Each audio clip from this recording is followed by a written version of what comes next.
নমস্কাৰ।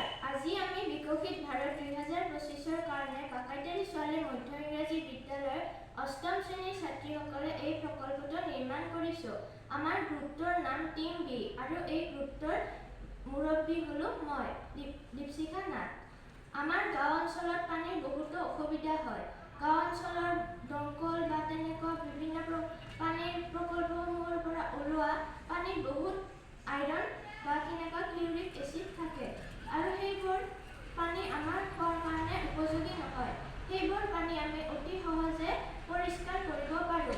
এই প্ৰকল্পটোত আমি প্ৰথমতে ল'ব লাগিব কেইটামান ডাঙৰ শিল, তাৰপাছত কেইটামান সৰু শিল, তাৰপাছত আমি ল'ব লাগিব বালি আৰু তাৰপাছত আমি কপাহখিনিত সেই পানীখিনি দিব লাগিব। তাৰপাছত আমি সেই পানীখিনি পৰিষ্কাৰ কৰিব পাৰিম আৰু সেইখিনি আমি খাব পাৰিম। আহকচোন মই আপোনালোকক দেখুৱাই দিওঁ ভিতৰৰ মানুহ।